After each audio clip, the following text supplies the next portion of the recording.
చినుకమ్మ వాన చినుకమ్మ నేల సిన్న బోయేసుడు బతుకమ్మ మేఘాల దాగుండి పోకమ్మ ఆగ మేఘాల మీద నువ్వు రావమ్మ అన్నట్టు పాటలు పాడుతున్నారు పల్లెల రైతులు. పొత్తి కడుపుల నొప్పి వచ్చినట్టు ఇత్తనాలు నాటిన రైతన్నలు తన్లాడుతున్నారు.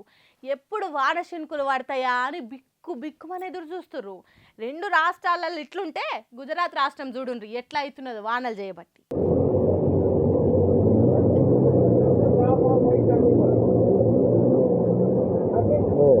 అబ్బబ్బబ్బా, అది గుజరాత్ రాష్ట్రంలో ఉన్న సూరత బంగాళాఖాత సముద్రమా. రోడ్లు మొత్తం నిండిపోయి పొంగి పొర్లుతున్నది సూరత్ పట్నము. వచ్చిపోయే బండ్లు కార్లు వరదలల్లా కొట్టుకపోతున్నాయి అంటే ఎంతగానం వాన కూర్చుందో అర్థం చేసుకోండి. ఇక అగు మనుషులు చూడుండ్రి నీళ్ళల్లో ఎట్లా మునిగిపోతున్నారో. రోడ్ల మీద డ్రైనేజీ నాలాలు మురికి కాలువల పొక్కలుంటే ఇంకింత తిప్పల పడ్డారట అక్కడ జనాలు. ఇంతటి నీళ్ళల్లో బండ్లు కార్లు నడుచుడు కష్టమని కొందరు నడిచిపోతున్నారట. 2-3 రోజుల నుంచి సూరత్ పట్నము అరవల్లి జిల్లాలల్లా పెద్ద వాన కూర్చుందట. ఉరుములు మెరుపులతోని ఒక్కసారే కుండపోత వాన కుమ్మరించే వరకు ఈ గొగింత ఆగమైందట. లోతట్టు ఏరియాలల్లో జనం ఎప్పుడు ఏం జరుగుతుందని గజ గజ వణుకుతున్నారట. Current supply ఆగిపోయిందట. ఇంతటి వర్షాలు చేయబట్టి బయటికి ఎవ్వరు వెళ్ళొద్దు, ఎప్పుడు ఏ ప్రమాదం జరుగుతుందో తెలియదు కాబట్టి పైలంగ్ ఇళ్ళల్లోనే ఉండాలని చెప్పిందట అక్కడి సర్కారు. అంటే చూడుండ్రిగా ఎంత డేంజర్ ఉన్నదో వానదేవుని ప్రతాపము. ఆడ అట్లుంటే 2 తెలుగు రాష్ట్రాలల్లో జనాలు వానల కోసం కప్పతల్ల ఆట ఆడుతున్నారు. ఎప్పుడు మమ్మల్ని కరుణిస్తా వానదేవుడా అని మొక్కుతున్నారు. అయినా ఇటు దిక్కు ఒక్కసారి కూడా చూస్తలేడు.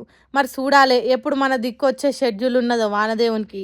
అయినా అదునుకు పదునుకు ఇయ్యలేని వానలు ఎన్ని పడితే ఏం లాభం? ఎన్నో అక్కర్లేని గుజరాత్ రాష్ట్రం సూరత్ పట్నంలో పడితే ఏం లాభం అని గులుగుతున్నారట.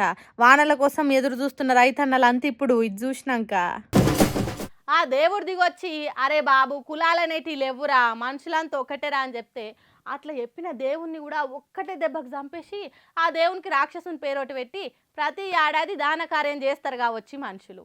మెండైన బ్రాహ్మణుడు మెట్టు భూమి ఒకటే చెండాలుండేటి సరి భూమి ఒకటే అని అన్నమయ్య కీర్తనలు రాసిన జాగా తిరుపతిలా ఎసోంటి పనులు చేసిన రోజు చూడండి. బ్రహ్మం ఒక్కటే పరబ్రహ్మం ఒక్కటే మనుషులంతా ఒక్కటే అన్నట్టు అన్నమయ్య కీర్తనలు రాసిన తిరుపతిలా ఓ మనిషికి ఎంతటి అవమానం జరిగిందో చూడుండ్రి. ఓ దళిత అసిస్టెంట్ ప్రొఫెసర్ కుర్చీల మీద కూర్చోవద్దని ఇగో ఇట్లా కింద కూర్చొని పని చేసుకునే తట్టి చేసిండ్రు. ఇది దళితులను కాదు అందరూ సమానమని చెప్పిన అన్నమయ్యనే అవమానించినట్టు కాదా? Sri Venkateswara veterinary university dairy technology అనే కాలేజీలా రవివర్మ అనే గీ అన్న అసిస్టెంట్ ప్రొఫెసర్గా పనిచేస్తున్నాడట. మరి ఆ కాలేజ్ ప్రిన్సిపల్ గానికి ఏం తెలివి ఉన్నదో, వాడు ఎట్లా ప్రిన్సిపల్ అయిండో, వాడు పుస్తకాలు ఏం చదివిండో, సమాజాన్ని ఏం చదివిండో కానీ రవివర్మది తక్కువ కులమని వాని ముంగట కుర్చీలో కూర్చోవద్దన్నట్టు చేసిండట. కొన్నొద్దులు సెలవులు తీసుకొని మళ్ళీ కాలేజీకి వచ్చి చూస్తే తన కుర్చీలు టేబుళ్ళు లేవట. ప్రింటరు కంప్యూటరు కాగితాలు షెల్లా చెదురుగా పడేసిండ్రట. ఎందుకు ఇట్లా అయిందని అడిగితే సమాధానం చెప్పలేదట. రవివర్మ అన్న వీసీని కలిసి నేను దళితుణ్ణి కాబట్టి కుర్చీలు టేబుల్ తీసేసి అవమానం పాలు చేస్తున్నారు అని చెప్పిండట. ఇంకేమున్నది వీసీ వచ్చి చూసి ప్రిన్సిపాల్కు ఫోన్ చేస్తే వీసీతో కూడా సరిగ్గా మాట్లాడలేదట. అంటే చూడుండ్రి వాని తలపొగరు. మనుషులను కులాలను బట్టి తక్కువ చూసే బల్బ్ ఎట్లున్నదో అసొంటి సమాజం గురించి తెలియని సామాజిక జ్ఞానం లేని దద్దమ్మ ప్రిన్సిపల్ గారిని సస్పెండ్ చేయాలని అంటుర్రు దళిత సంఘాలోళ్ళు. ఎంత చదువుకున్నా ఎంత పెద్ద స్థాయికి చేరుకున్నా ఇట్లా కులాన్ని బట్టి అవమానం పాలు చేసుడు ఈ దేశంలో ఇంకా పోకపోనందుకు సిగ్గుపడాలి అని అంటుర్రు.